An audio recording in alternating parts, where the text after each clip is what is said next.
नवरात्रि को लेकर सूरत शहर पुलिस एक्शन मोड में 27 स्थानों पर गरबा का आयोजन। करीब 7,000 पुलिस और होमगार्ड तैनात। 6 जोन में पुलिस के अलावा अधिकारी रखेंगे नजर। श्री पुलिस टीम की महिलाएं पूजा में पारंपरिक पोशाक में रहेगी तैनात। आयोजकों के साथ बैठक कर दिए गए विशेष निर्देश। अग्नि निकास की सुविधा। योजनाकारों से अग्नि के संबंध में उचित सत्यापन की अपील। खिलाड़ियों के रजिस्ट्रेशन की व्यवस्था करने का आदेश। आयोजकों को गरबा खेलने आने वाले खिलाड़ियों की सामुदायिक जांच की व्यवस्था करने का आदेश दिया गया। नवरात्र के दौरान महिलाओं को पर्याप्त सुविधा उपलब्ध कराने के लिए पुलिस देर रात तक तत्पर रहेगी। नवरात्र के दौरान एसओजी, पीसीबी और क्राइम ब्रांच की टीम भी सक्रिय रहेगी। आयोजकों को सलाह दी गई है कि वे सावधान रहे कि कोई कानून व्यवस्था को हाथ में न ले। इस बात का खास ध्यान दें। क्षमता से अधिक लोगों को प्रवेश करने से रोकने के लिए एआई स्थापित करने की प्रणाली। क्षमता से अधिक लोगों का प्रवेश पाए जाने पर पुलिस कार्यवाही करेगी। आयोजकों को पार्किंग के संबंध में उचित व्यवस्था करने के निर्देश दिए गए हैं। महिलाओं की सुरक्षा को ध्यान में रखते हुए पुलिस निर्देशों पर अमल करेगी। अब 3 ઓક્ટોબરથી નવરાત્રિના તહેવાર ચાલુ થવા જઈ રહ્યા છે ત્યારે આપણા સુરત શહેરમાં અલગ અલગ જગ્યાઓ માતાજી કે આરાધના અને ગરબા કરવામાં આવે છે।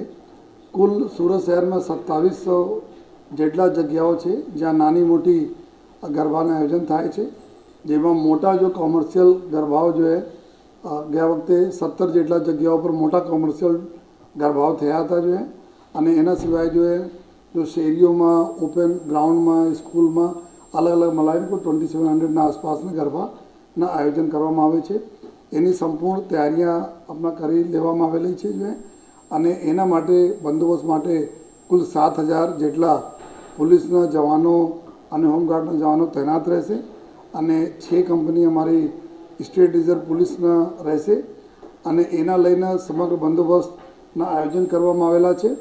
આ અલગ અલગ જગ્યાઓ ઉપર ટોટલ અમારી જો અલગ અલગ જો 6 ઝોન્સ છે ડીસીપીસના ઝોન, આમાં એક ક્વિક રિએક્શન ટીમના રચના કરવામાં આવી છે, જેમાં એક પીએસઆઈ 10 જેટલા માણસો કોઈ પણ સંજોગોને પહોંચી વળવા માટે અલગથી તૈનાત રહેશે અને જેટલા બી અમારા કોમર્શિયલ ગરબાઓ છે જ્યાં મોટી સંખ્યામાં લોકો ભેગા થવાના છે એમાં અમારી સી ટીમના અમારી જો મહિલા ઓફિસર્સ છે, અમારી મહિલા જવાનો છે, એની ટીમ જો ટ્રેડિશનલ ડ્રેસમાં રહેશે અને આ લોકો જો ખેલૈયાઓના વેશભૂષામાં ખેલૈયાઓના વચ્ચે રહેશે અને એટલા ઇન્શ્યોર કરશે કોઈ પણ પ્રકારથી આપણે કોઈ બહેનોના દીકરીઓના કોઈ છેડતી અથવા કોઈ તકલીફ નહીં પડે એના માટે 250 જેટલા આપણા મહિલા ટીમ બનાવવામાં આવેલી છે, જેમાં કુલ જેટલા 33 જેટલા અમારી સી ટીમ રહેશે, બાકી મહિલા પોલીસ સ્ટેશનના સમગ્ર અધિકારી અને જવાનો પૂરા આમાં રહેશે જોઈએ।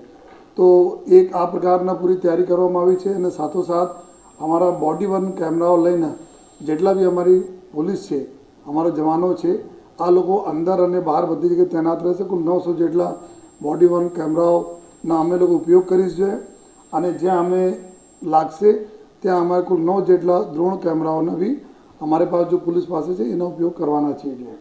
સાથોસાથ જેટલા બી આયોજકો સાથે બી ગઈકાલે મિટિંગ થઈ હતી, આયોજકોને બી ઘણા બધા સમજ કરવામાં આવી છે, જેમાં ખાસ કરીને રાજકોટમાં ટીઆરપી ઝોનમાં જે રીતે દુઃખદ બનાવ બના તો એના જ ધ્યાનમાં રાખી અને ગવર્મેન્ટના સૂચના અને નામદાર કોર્ટના સૂચના અત્યારે તો બધા સૂચનાઓનું પાલન કરવા માટે જેમાં ખાસ કરીને ફાયર પ્રૂફ તમામ મટીરિયલ યુઝ કરવામાં આવે અને ફાયર એક્ઝિટ્સના અલગ અલગ જો એક્ઝિટ પોઈન્ટ હોય છે એકદમ એના ક્લિયર આમાં જોઈ શકાય આ પ્રકાર જો રેડિયમના લાઇટવાળા જો એક્ઝિટના જો બોર્ડ લગાવીને એક્ઝિટ રૂટના જો દર્શાવવામાં આવે અને જેટલા બી એક્ઝિટ રૂટ્સ છે આ રૂટ ઉપર કોઈ પણ પ્રકારના વસ્તુઓ યા કોઈ પાર્કિંગ નહીં રહે જેથી ઇઝીલી લોકો નીકળી શકે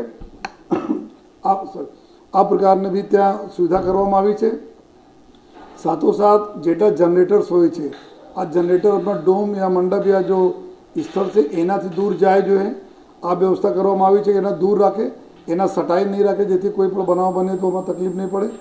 પેટ્રોલ ડીઝલ વગેરે જો બી યુઝ કરવામાં આવે છે જનરેટર માટે આ ત્યાં સ્ટોર નહીં કરે, સીસીટીવી કેમેરાઓથી સજજ રહે અને અવારનવાર જો વચ્ચે ગરબાના વચ્ચે જ્યારે બ્રેક પડે છે ત્યારે લોકોને સમજ પણ પાડવામાં આવતી રહે કે in case of any emergency તમારા આ પ્રકારના આ જગ્યાઓથી એક્ઝિટ લેવાના રહેશે, ક્યાં જવાના રહેશે આ પ્રકારની તમામ સમજ આયોજકોને કરવામાં આવે છે।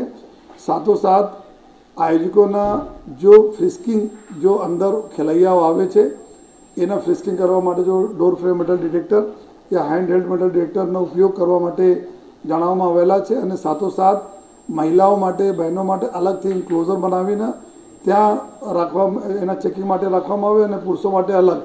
અને કોઈ પણ સંજોગોમાં એવા કોઈ વ્યક્તિઓના એના વોલેન્ટિયર તરીકે અથવા જો સિક્યુરિટી પ્રાઇવેટ સિક્યુરિટી ગાર્ડ તરીકે નહીં રાખવામાં આવે જેના ઉપર ગુનાહિત કોઈ પ્રવૃત્તિમાં પહેલે પકડાયેલા હોય યા એના એન્ટિસિડન્ટ વગેરે એટલા ખરાબ હોય એના માટે જો અમે લોકો સૂચના આપી છે જેટલા આ લોકો રાખે છે સિક્યુરિટીના માણસો વોલેન્ટિયર રાખે છે એના નામ આપણે પોલીસને આપે અમે લોકો અમારા ઈ ગુજકાઓમાંથી વેરીફાઈ કરીશ કે એના ઉપર કોઈ ગુનાહિત પ્રવૃત્તિ તો નથી, સાથોસાથ એવા પણ કોઈ વ્યક્તિ તો નથી જો ત્યાંના માહોલ ખરાબ કરે।